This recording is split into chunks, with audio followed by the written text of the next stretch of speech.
Hello, this is Dr. Young, and I am going to go over your last week of work. Can you believe that the course is almost over? It goes by so fast.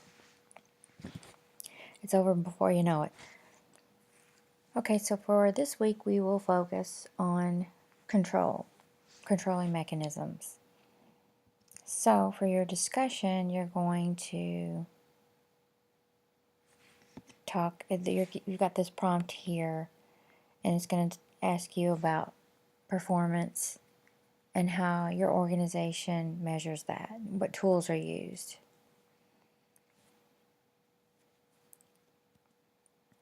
And in this case, it's wanting you to use an example. So if you can find an example,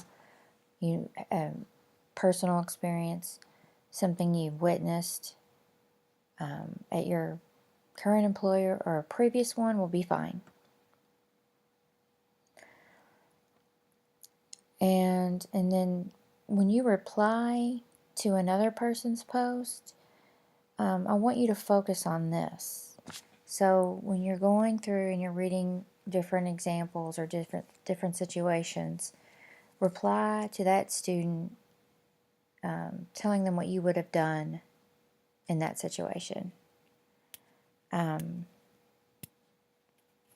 So now in this case, really it's the way that this is set up, it seems like you would be in a managerial position and you would have applied the control process.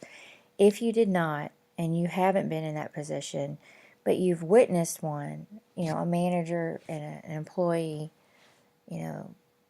I'll give you an example to kind of help. You may work at a call center and you answer calls. One of the control processes is they measure calls per hour, for example. That's how they measure a certain facet of your performance. So talk about that. And, if you were to go and respond to a classmate who had given you that kind of situation, you could say, okay, well, if it were me, I would use this other tool instead or whatever. So I'm trying to give you an idea of how you're supposed to approach this question, because it is kind of a weird situation. And it doesn't necessarily have to be work related. I mean, you could be leading a project, you could be leading something at a club or a church or it doesn't matter. But it looks like you need to find a way to tell me a situation where you have measured the performance of someone doing something and used a tool for it. I mean, basically, that's the most basic way I can put it. It could be something outside of work where you were like, okay, we need to get this done in this amount of time, and you use a timer to time that person. It doesn't matter. But it has to be some kind of control method that you either have used or witnessed somewhere. I hope that makes sense. I'm trying not to limit it to work situations because sometimes it's hard to find.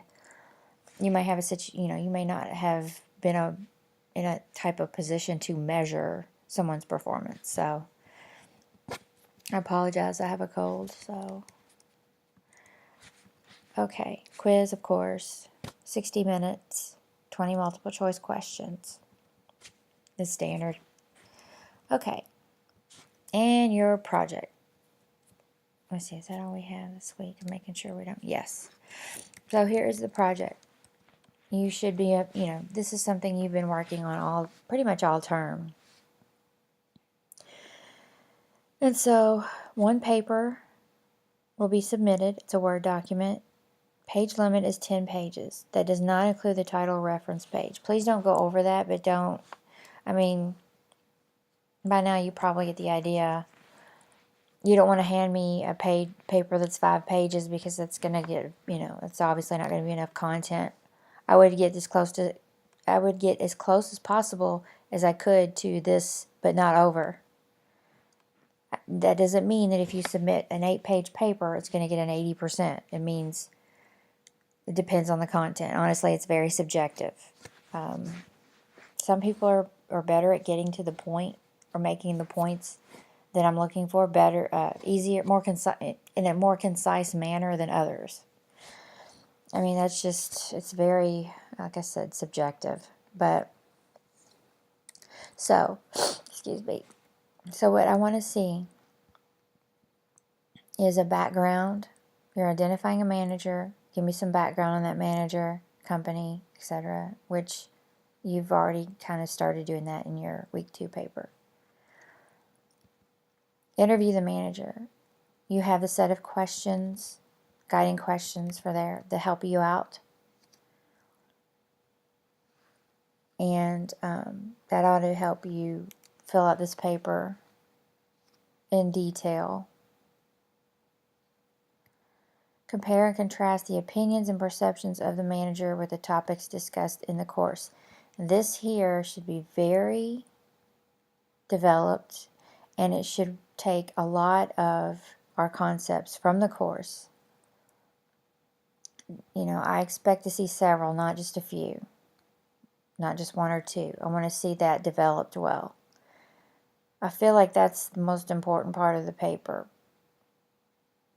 Making those connections is what I want to see, because we're talking about what a manager does. We're talking about their daily activities. We're talking about their main goals and their main concerns, and I want to see that reflected in this interview that you have just given. And I want to see that clearly in your paper, the connections there. Because really that's the main point of the paper. I'm looking for, okay, so this is what we went over in the course, and this is how, this is how this manager reflects some of the things that we talked about. And I want you to tell me about that. Conclusion, each member of the team should include the takeaways, what their takeaways were. So as you've read, someone did the interview, you probably have shared the answers and what you, hopefully you've shared that amongst your team, and each one might get some different, takeaways from that. And I want to hear about that. So that's going to be on one document. You turn in one paper, but I want everyone's input in that paper. Middle of week 8, that's Wednesday. Or actually, it says Thursday. Never mind. Thursday. Sorry.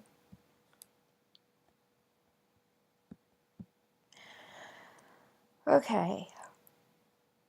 APA format. Sorry. APA format, Times New Roman or Arial. Your standard formatting, which I think at this point you're probably familiar with. That's really all. So it'll go into Turnitin, of course. Make sure to use your own words, paraphrase. I do expect to see sources, because you're going to be pulling concepts from your text in the course. So there should be those sources there. No, you're not doing a research paper outside of the classroom materials, which honestly, I don't care if you do use outside sources, but I would assume, since we are tying this interview of original material to topics in the course, which is based on a textbook and what is in the course, then I should see those sources, those 2 sources. All right, that's it. If you have any questions or concerns, let me know. I hope you've enjoyed this course. I hope you found value in it. If you have any feedback about the course, what you'd like to see, what you think should be done differently in future courses, basically, if you want to pass that feedback along, I know you're going to do a course survey, but if you want to send me a message, please do. And that's it. Thank you, and have a great week. And I wish you the best of luck in your future courses. Thanks. Bye.